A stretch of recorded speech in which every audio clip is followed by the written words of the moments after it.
What's up guys, this is VJ Villafuerte at naalala niyo yung sinabi ko sa previous video na ang pinakamagandang gamitin for beam deflections ay ang conjugate beam. So may someone na nag-comment sa video na itry ko daw gamitin yung 3-moment equation kasi mas nadalian siyang isolve yung problem gamit yung method na yon at naisip ko, oo nga no.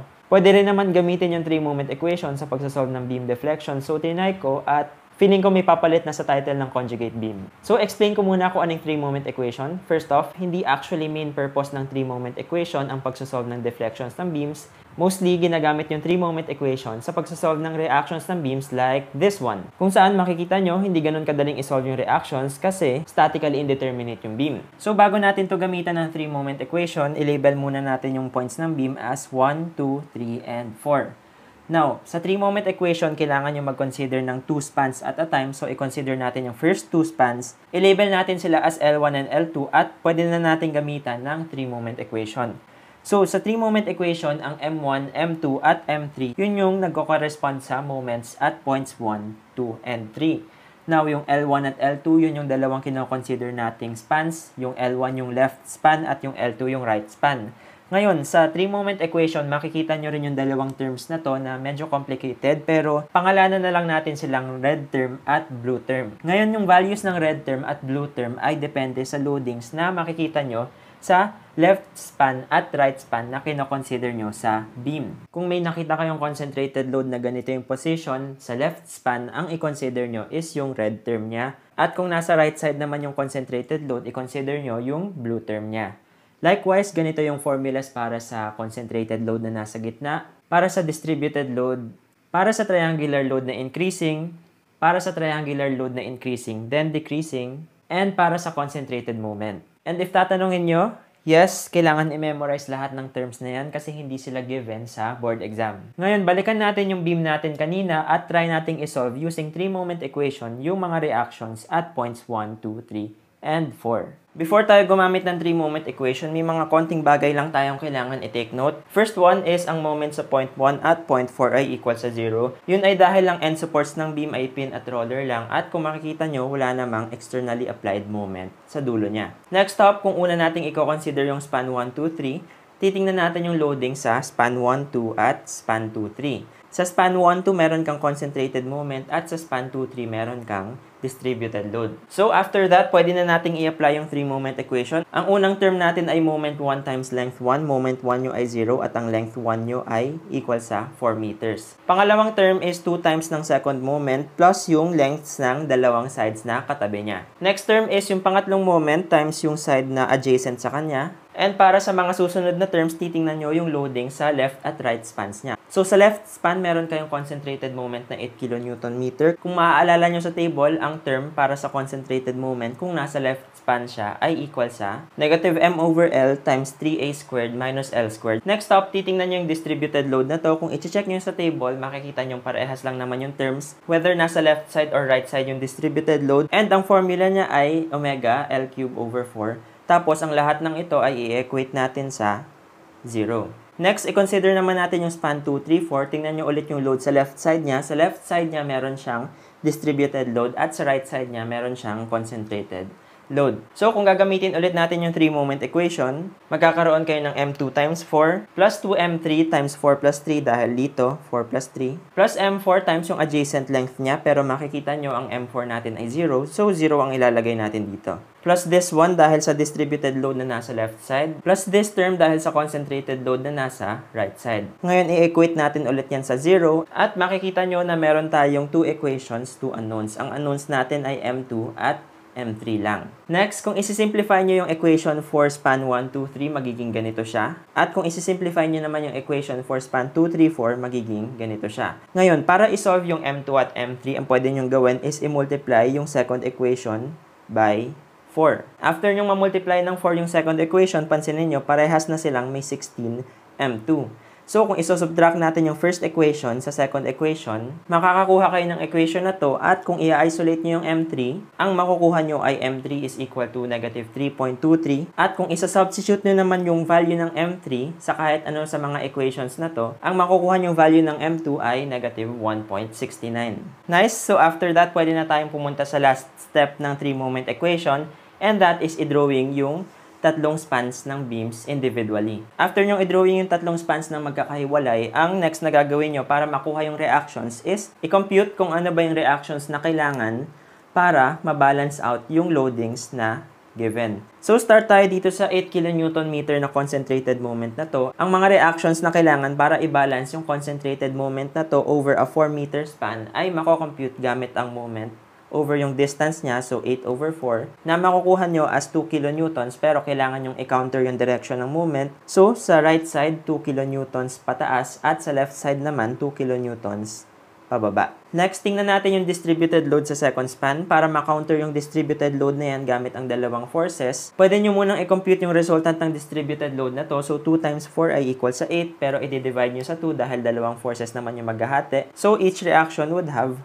4 kilonewtons. And lastly, para sa concentrated load na to, para makuha yung reaction sa left at right side, ang gagawin nyo lang is a-applyan nyo ng static, so magsasum kayo ng moment dito. Pag nagsum kayo ng moment dito, ang makukuha yung reaction sa right side ay equal sa 2 kilonewtons, at sa left side naman, ito ay 4 kilonewtons. Next, hindi pa tapos yung pagko-compute natin ng reactions kasi kailangan pa natin i-consider yung na-solve nating moments, M2 at M3. So, kung maalala nyo, ang value ng M2 ay negative 1.69. Kapag negative yung moment, ang convention niya ay paganito, ang direction, at dahil negative din naman yung M3, ganito din yung convention ng direction niya. Now, magkakaroon ng additional component yung reaction dahil sa mga moments na na-solve natin. And kung titingnan ulit natin yung first span, same lang yung gagawin natin. Ika-counter ulit natin yung moment na to using yung reactions. At kung titingnan nyo yung direction ng moment na pag ganito, dapat ang reaction niya ay ganito ang direction. So, downward para sa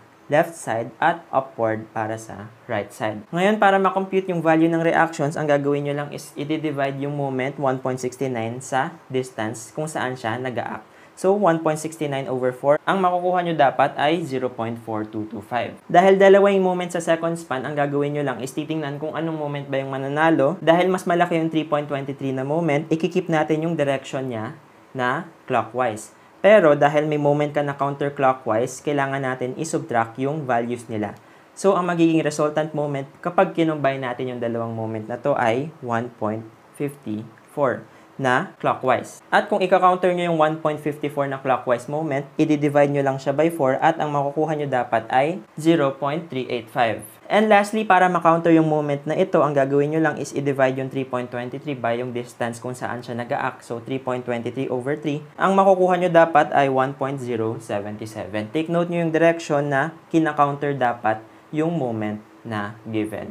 And lastly, para ma-compute talaga lahat ng reactions ng beam, i-group nyo lang sila into these groups at i-add nyo yung reaction sa bawat circle. Take note nyo lang yung signs, positive kapag upwards at negative kapag downwards. Ang makukuha nyo dapat na reactions ay 2.42 kilonewtons downwards dito, 6.04 kilonewtons upwards dito, 9.46 kilonewtons upwards dito, and 0.923 kilonewtons upwards dito. Now, paano gamitin yung 3-moment equation sa pagsasolve ng deflections ng beams? I-equate nyo lang yung original equation sa 6EI times H1/L1 plus H3/L2. Ngayon, alam nyo na siguro kung ano yung EI. Ito yung flexural rigidity ng beam. Ang H1 at H3 ay ang relative upwards deflection ng points 1 at 3 with respect to point 2. Ngayon, kung makikita nyo yung figure na to, kung ganito yung manner ng pagde-deflect ng beam, ang H1 ay kinocompute as kung gaano kataas yung point 1 with respect to point 2. And similarly, ang H3 ay kinocompute sa kung gaano kataas ang point 3 relative to point 2 kapag nag-deflect yung beam. Take note nyo na kapag mas mababa ang points 1 at 3 kaysa sa point 2, ang H1 at H3 nyo ay magiging negative. Tingnan ulit natin yung beam na sinolve natin using area moment method at conjugate beam. Ngayon, isolve natin ulit yung deflection at point C using naman yung 3-moment equation. Para ma-solve yung deflection ng beam gamit ang 3-moment equation, ang una nyong gagawin is i-label muna yung mga points. Now, para ma-apply natin yung 3-moment equation sa beam na to, kailangan muna nating malaman kung ano ba yung internal moment sa point na to. Para magawa yon, ikakat natin yung beam dito at i-consider lang natin yung mas madaling side, which is yung side na to. Once na makat na natin yung beam, ang kailangan lang natin i-solve is yung internal moment niya or yung M dito. Makukuha yon by summation of moments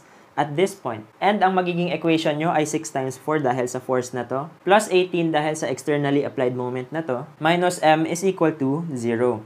Ngayon, kung isosolve nyo yung M, ito ay magiging equal sa 40 Now, pwede na nating magamit yung 3-moment equation para ma-solve kung ano man yung deflection at point C. At ang magiging equation nyo kung ito yung tatlong points nyo is 0 times 6, yung moment dito times yung length na to, plus this term, 42 dahil ito yung internal moment sa point na to, at 6 plus 4 dahil ito yung dalawang sides na adjacent sa kanya. Plus this term, 18 dahil ito yung concentrated moment sa point 3, at 4 dahil ito yung adjacent length niya. Ngayon, para mahanap yung deflection, dadagdagan natin yung original equation natin ng 6EI, so 6 times 25,000. 25,000 dahil kung maaalala nyo sa previous video, ito yung EI ng beam, times yung upward deflection ng points 1 at 3 relative to point 2. Ngayon, kung idodrawing yung elastic curve ng beam na to, ganyan siya. At kung mapapansin nyo, kung ano man yung relative deflection ng point 3 relative to point 2, ito na rin ay magiging equal sa relative deflection ng point 1 relative to point 2. So kung itatranslate nyo ito sa 3-moment equation, ang makukuha nyo ay delta over 6 plus delta over 4. Again, ang ibig sabihin ng delta ay ang relative upwards deflection ng points 1 at 3 with respect to point 2. Ngayon, dahil equal lang naman ng delta 1 at delta 3, pwede na nating i-substitute siya sa isang variable na delta na equal na din sa kung ano man yung magiging deflection ng point 2. And kung isa-solve nyo ang delta, ang makukuha nyo dapat ay 0.0164 o kaya 16.4 mm. Na same lang sa nakuha natin using AMM at conjugate beam, pero pansinin nyo, ito lang yung naging solution natin. Super short lang compared sa dalawang previous methods. So isipin nyo, kailangan lang natin mag-drawing ng isang figure at gumamit ng isang equation at somehow naka-arrive tayo sa same answer na nakuha natin gamit ang AMM at conjugate beam. So lastly, tingnan lang natin yung iba't ibang cases na pwede mag-appear sa problems involving 3-moment equation like this one. For example, nakakita kayo ng fixed support sa isang 3-moment equation problem, ang gagawin nyo lang is magdodraw kayo ng isang imaginary beam inside the fixed support at normal lang yung pag-solve nyo. Lelabel nyo pa rin siya ng 1, 2, at 3. Pero ang magiging twist dito is yung moment at length at point 1 ay equal sa 0. Paano kapag iba't iba yung EI at different parts ng beam, makaka-arrive kayo sa pinaka-general equation ng 3-moment equation. So, anong point ng buong video na to? I mean, siguro pwede nyo pa rin sabihin na in general, mas maganda pa rin gamitin yung conjugate beam or area moment method sa pagsosolve ng beam deflections. Pero I think maganda pa rin na marami kayong alam na beam deflection methods at alam nyo dapat kung kailan pinakamagandang gamitin ang bawat isa. So, nagbago ba yung preference nyo? Mas gusto nyo na bang gamitin yung 3-moment equation kaysa sa area moment method or conjugate beam? Comment nyo below at i-share nyo na rin yung video na to sa Facebook para makita natin kung ano ba yung pinaka-preferred na beam deflection method. And subscribe na rin kayo para kayong unang makakita ng future videos ko, okay? Thanks for watching!